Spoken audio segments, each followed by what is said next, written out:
一艘大型貨輪駛入乾船塢，海水被慢慢抽走。當船尾嗰副幾層樓高嘅青銅螺旋槳露出來，工程人員發現葉片表面好似被人用無數把細錘打過，原本平滑嘅金屬出現一片片蜂巢狀凹坑，部分位置粗糙到似被腐蝕。葉尖同葉片背面甚至甩走薄薄一層材料，但過去幾個月佢冇撞過礁石，冇前過鋼纜，亦冇被其他船碰到。真正不停攻擊佢嘅，竟然係水入面一粒粒幾乎冇重量嘅氣泡。一粒氣泡用手指一碰就爆，點解幾億粒氣泡加埋，竟然可以將厚重金屬表面咬成月球？更反常識嘅係，呢啲氣泡好多時並唔係由空氣流入水中，佢哋係螺旋槳自己轉得太快，葉片負荷太高，令海水喺局部位置直接沸騰出來。等氣泡跟住水流去到壓力較高位置，又會喺極短時間內崩塌，將能量集中去一個比針尖仲細嘅區域。呢種現象叫空化，亦有人叫氣泄。佢唔只會整花螺旋槳，嚴重空化會食走推進效率，製造好似碎石撞船底嘅噪音，引起船尾震動，損害舵面同附近結構，甚至令軍艦同潛艇喺水底更容易被聽見。所以今集我哋要追住一片螺旋槳葉，由佢點樣產生推力開始，睇海水點樣喺冇加熱嘅情況下變成蒸汽，再睇一個柔軟氣泡點樣喺崩塌嗰刻變成足以反覆打爛金屬嘅微型工程錘，先由螺旋槳點樣推船講起。好多人以為螺旋槳好似風扇，將水直接向後撥，船就向前，方向冇錯。但每片槳葉真正工作方式更接近一隻旋轉機翼。槳葉有前緣、後緣、壓力面同吸力面，截面帶有翼形同扭角。葉根繞軸一圈，行過嘅距離較短，葉尖行過嘅距離較長，所以唔同半徑位置需要不同角度同形狀，先可以喺同一轉速下有效工作。螺旋槳旋轉時，葉片令水流方向同速度改變，葉片兩面形成壓力差，一邊壓力較高，一邊壓力較低。呢個壓力差喺軸向產生推力，經槳角尾軸推力軸承一路傳入船體，將成艘船向前推。推力愈大，通常代表葉片需要對水施加更大作用，但水唔係一塊可以無限承受拉力嘅實心材料。當葉片吸力面某個位置壓力降得太低，低過當時水溫對應嘅蒸汽壓，液態水就會局部變成水蒸氣，形成小空穴。呢個過程唔需要將成個海煲到100度，水喺幾多度沸騰取決於周圍壓力。我哋平時講100度係接近標準大氣壓嘅情況，去到高山氣壓低，水會更早沸騰，放入壓力煲，壓力高，水就要更高溫先大量沸騰。用一支密封針筒都可以見到相同方向，將少量溫水放入去，封住出口，再用力拉開活塞，入面壓力下降，水可以喺遠低過100度時出現氣泡，推返活塞。壓力上升，部分氣泡又會縮細甚至消失。螺旋槳做嘅事快得多，葉片前後只係幾厘米距離，壓力已經由低點回升。一粒氣泡由成長到崩塌，可以喺極短時間完成。肉眼喺水洞見到一片穩定白色，其實入面可能有大量氣泡不停出生、移動同死亡。螺旋槳葉片表面雖然仍然係冷海水，但局部壓力可以喺極短距離內大幅下降。只要跌到蒸汽壓以下，水分子就有機會由液體變成蒸汽。所以畫面見到嘅白色泡帶核心可以係水蒸氣，唔係螺旋槳，由外面吸入一串普通空氣泡。海水入面原本亦有微小氣核、溶解氣體同懸浮雜質，佢哋好似氣泡出生嘅種子，令空穴更容易喺低壓區成長。水質、含氣量、溫度同微粒都會改變，空化幾時出現，但氣泡形成只係故事前半，真正打爛金屬嘅關鍵發生喺佢離開低壓區之後。一粒蒸氣泡跟住水流移去壓力較高位置，外面海水開始將佢向內壓，氣泡半徑愈細，崩塌速度愈快，四面八方水體向中心加速，原本分散喺一個較大體積嘅能量被壓縮到極細位置。如果氣泡喺遠離表面嘅水中完全對稱崩塌，衝擊會向周圍散開，但如果佢貼近槳葉，靠金屬嗰一邊水流受阻，另一邊就會更快向內衝，形成一支高速微射流，直射向金屬表面。同時，氣泡崩塌會產生短促壓力脈衝，單一下可能只造成肉眼睇唔到嘅掃性變形，但螺旋槳每分鐘轉幾十至過百圈，同一片區域可以長時間接受無數次重複衝擊。金屬表面先出現微小凹痕，保護膜膜同塗層被打開，凹痕邊緣再集中應力，疲勞裂紋慢慢形成。之後每一次氣泡崩塌都更容易將已經鬆動嘅微小材料打走，最後就變成乾旋壺入面見到嘅蜂巢凹坑。點解一次崩塌壓力可以咁集中？因為周圍向內移動嘅唔係一層薄膜，而係有密度嘅液體。氣泡縮細時，周圍水嘅速度一路上升，能量冇地方均勻散開，就轉成局部射流、壓力波同材料變形。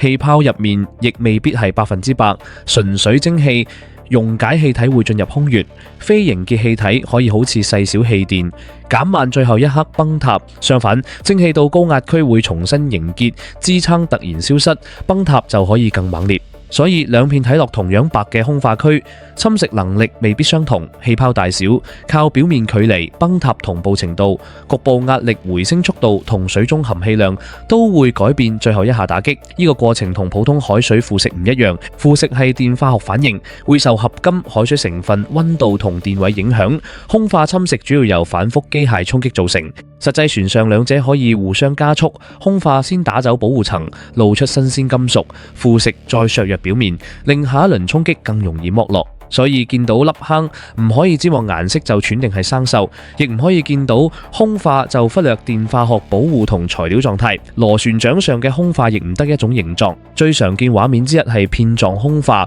吸力面前緣附近形成一片貼住葉面嘅蒸汽區，好似一層半透明白布。當片狀空穴後緣不穩定，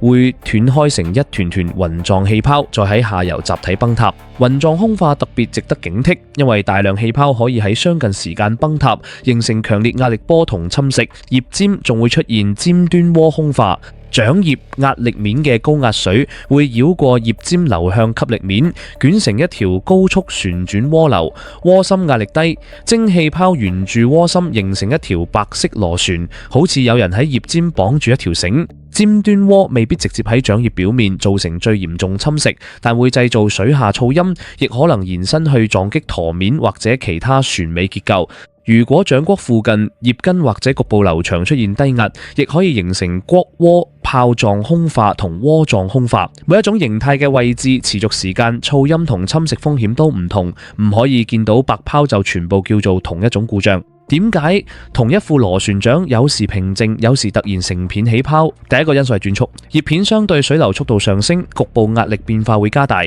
船長要求更多推力，引擎同尾軸加快，葉片負荷上升，低壓區更容易跌過蒸汽壓。但單講轉得快仍然唔夠，船速、螺距、吃水、槳直徑、葉片面積、船尾、水流同海況一齊決定每片槳葉實際負荷。同一轉速，船已經高速前進，同船幾乎停低時，槳葉見到嘅來流完全唔同。拖船拖住重物，貨輪低速頂浪，船舶急加速或者係撲試驗時，螺旋槳可能喺船速好低但主機輸出好高嘅狀態工作。葉片要喺相對較少前進水流入面製造巨大推力，負荷可以非常高。可調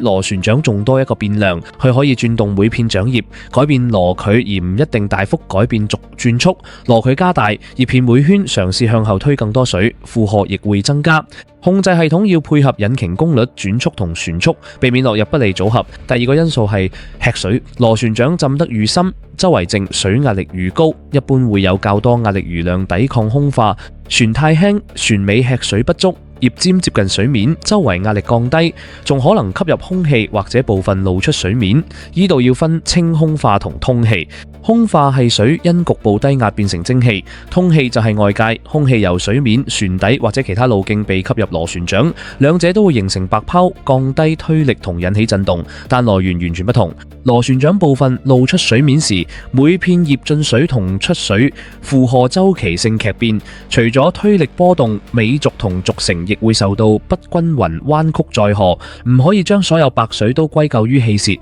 再只換一副更硬螺旋槳。第三個因素係船尾伴流，船向前行時，船體同水摩擦，船尾水流已經被減速、扭曲同捲動。螺旋槳唔係喺一個速度完全均勻嘅水池中工作，當一片槳葉轉到船體後方某個位置，可能遇到較慢半流，轉到另一位置又遇到較快水流。槳葉每轉一圈，形角同負荷就周期性改變一次。如果係5片槳，呢種壓力脈動會按葉片通過頻率反覆作用喺船尾。船上乘客感到嘅低頻震動、艙內嗡聲同船殼亮到嘅壓力脈動，好多時都同螺旋槳、伴流同空化互動有關，所以螺旋槳唔可以離開船體單獨設計。同一副槳裝喺2艘船，船尾線型、軸架、舵、吃水同工作航速唔同，空化表現可以完全不同。設計者要先知道螺旋槳真正會見到咩水流，再決定直徑、轉速、葉片數、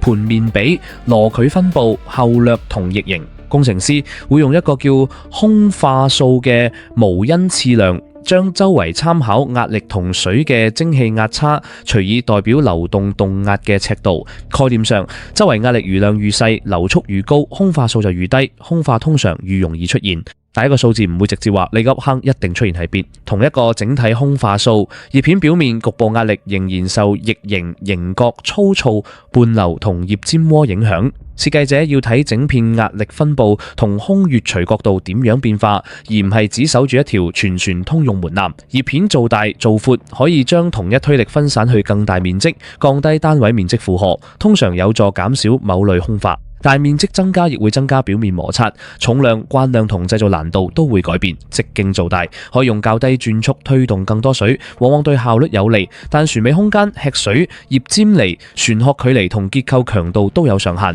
葉尖太近船殼，壓力脈動同噪音反而會更直接傳入船身。增加葉片數可以令每片分擔較少推力，亦會改變擊震頻率，但槳葉彼此會干擾，盤面阻塞同重量亦增加。工程設計唔存在一個葉片愈多愈好嘅答案，材料同表面狀態同樣重要。大型船舶螺旋槳常用鎳、鋁、青銅等內海水合金，但內空化唔等於永遠唔會蝕。合金強度、韌性、鑄造缺陷、殘餘應力、焊補區同表面加工都會影響重複衝擊下嘅壽命。葉片表面如果有生物附着、粗糙、變形或者修磨唔順，局部氣流會提早分離，形成額外低壓同渦流。少量粗糙可能先表現成油耗增加，嚴重時亦會改變空化位置。所以船底同螺旋槳清潔唔只係為咗外觀，恢復平滑表面可以降低阻力同不必要嘅流動分離，但清潔同拋光亦要控制，唔可以磨走過多材料，改變葉片原本輪廓或者製造深溝。設計完成之前，工程師會用空化水洞做模型測試。空化水洞係一條可以控制水速同壓力嘅循環管道，縮尺螺旋槳放入測試段，研究人員調整轉速、流速、壓力同氣核條件，利用高速攝影觀察片狀、尖端渦同雲狀空化喺邊度出現。只將模型按比例縮細並唔足夠，真船同模型嘅尺寸、速度、黏性、表面粗糙同水中氣核分布都唔同。研究人員要用空化數、推力係數同相關尺度準則，盡量令模型低壓條件同真船相似，再承認某啲侵蝕現象無法簡單1:1放大。如果要研究侵蝕風險，可以喺模型表面塗上容易顯示衝擊嘅軟塗層，或者用感壓方法、高速影像同數值模擬定位高風險區。但模型塗層被打花唔等於真船金屬一定按同一速度損失。高速攝影會將一圈轉動分成好多個角度，研究人員可以睇到同一片槳葉行到船體後方時，片狀空穴突然變長，離開伴流區又縮反短。壓力感測器就量度船殼每次葉片經過時受到幾大脈衝。如果壓力脈動頻率接近船尾、板架、艙房、管路或者舵系統嘅自然頻率，細小周期力都可以被共振放大。乘客聽到嘅未必只係水泡爆裂聲，亦可能係整塊結構被規律擊震之後重新輻射出嚟嘅聲音。因此設計唔止問會唔會蝕，仲要問喺咩頻率推船殼。改變葉片數或者葉片通過上位可以避開某啲結構頻率，但又會改變效率、強度同其他噪音，仍然要整體取捨。工程師要將模型試驗、計算流體力學、材料、資料、全尺寸、量測同同類船經驗放埋一齊，先判斷邊個位置真正需要修改。真船量測係最後一塊拼圖。研究人員可以喺船殼內裝壓力感測器，喺尾軸同舵系統裝加速度計，再用水下咪高峰量度不同航速同吃水嘅聲音。部分試驗仲會用觀察窗、同步攝影或者特製設備，直接確認模型預測嘅空化係咪真係喺同一個葉片角度出現。計算話冇事，模型只見少量白泡，但真船某個艙房仍然震得厲害，就代表仲有半流尺度、結構共振或者實際粗糙未被模型完整捕捉。工程唔係揀一個最漂亮結果，而係要解釋幾種證據點解唔一致。有時問題唔喺螺旋槳本身，而係流入螺旋槳之前已經唔均勻。船尾線型可以重新修整，亦可以加入導流器、導管或者其他節能裝置，改善半流旋轉同速度分佈。舵球、舵旗等裝置亦可以回收部分槳後旋流能量。但任何裝置都唔係貼上去就自動慳油，佢會改變螺旋槳入口同出口流長、操舵力、結構載荷同空化位置，必須按實際船型、航速同吃水一齊驗證。船舶投入服務之後，操作人員仍然可以控制空化風險。第一係唔好喺不利吃水同低船速狀態下長時間要求超出限制嘅高轉速或者高螺距。特別係螺旋槳浸沒不足、急轉彎、倒車、拖帶同繫泊試驗、負荷同軸承狀態可能同正常巡航完全不同。第二係監察震動、噪音、尾軸功率、轉速、螺距、船速同燃油消耗趨勢。空化唔一定一出現就有單一警報，佢可能先透過某個轉速區間突然變嘈，船尾震動增加，或者同樣功率推唔到原本船速表現出來。第三係定期水下檢查同寬污量測。潛水員或者水下機械人可以拍攝葉片、前緣、吸力面、葉尖同槳谷，記錄凹坑位置同面積。傾污時再用樣板、三維掃描或者無損檢測，確認輪廓、裂紋同修補範圍。船員聽到異常聲音時，亦要先分辨工況。空化噪音上隨轉速、螺距、船速同轉舵角明顯變化。軸承故障可能同軸頻、溫度或者潤滑狀態更相關。鬆動構件就可能喺特定船體震動下敲擊。只靠一句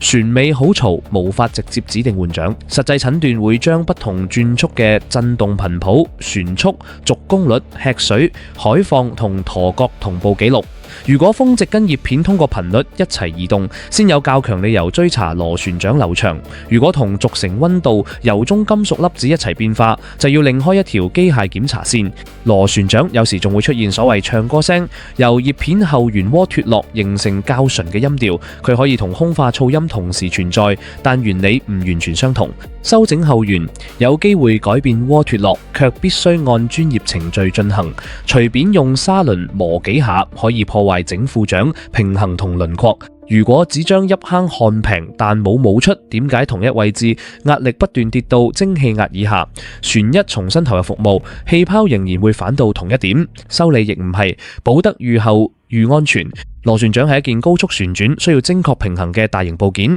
焊補會帶來熱輸入、變形同殘餘應力，修磨會改變葉片厚度同輪廓，各片重量唔一致就會造成額外震動。修理要按認可程序、材料同檢驗要求進行，完成後再確認尺寸、表面同平衡。如果侵蝕集中喺舵面，亦唔代表只係舵嘅材料差。螺旋槳尖端渦或者片狀空化脫落嘅氣泡雲，可以跟住槳後流撞向舵，氣泡到達舵面附近高壓區先崩塌，真正留下凹坑嘅位置就會離開最初產生空化嘅槳葉。工程診斷要沿住水流向上游追，唔係邊度爛就只換邊度。空化亦唔係絕對零先叫好設計。某啲高速船、軍艦、泵同水輪機喺部分工況難以完全避免空化，設計目標可以係控制佢喺可接受位置、範圍同時間出現，避免侵蝕、過大噪音、推力崩跌同結構共振。螺旋槳加速時短暫出現細小尖端渦，同長時間大面積雲狀空化反覆打擊葉面，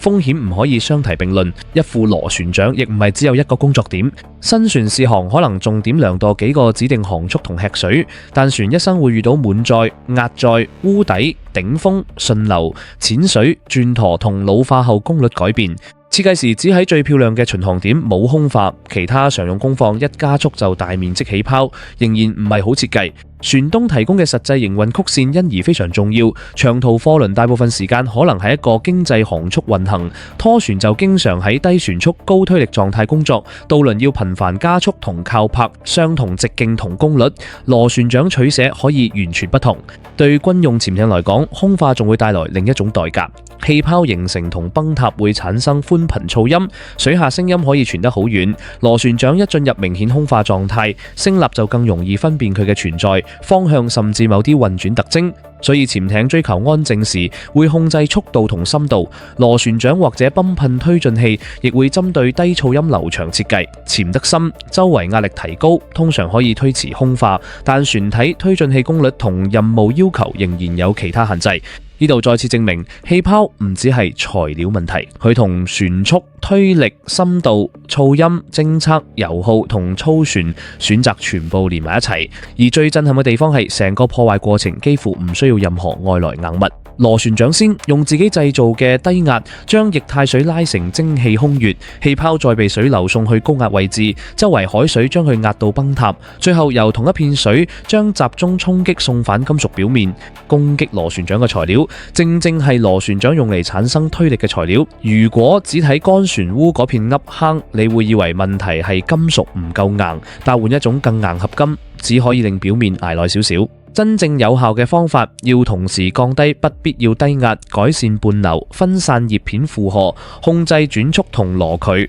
保持足夠浸沒，恢復表面平滑，再用材料承受無法完全消除嘅剩餘衝擊。所以一副優秀螺旋槳唔係單純將水推得愈大力愈好，佢要喺每一圈轉動入面將壓力降到足以產生推力，卻又唔可以長時間低到令海水大面積變成蒸汽，要接近船體先有足夠直徑，卻又要遠離船殼，避免壓力脈動。要用最小功率推動最多水，亦要安靜耐用同可以維修。螺旋槳表面嗰啲凹坑就係每一次設計、操作同流場失去平衡之後海水留下嘅記錄。氣泡本身冇牙，真正咬走金屬嘅係佢消失嗰一刻，成片海水一齊向住一個微小空間塌落去嘅力量。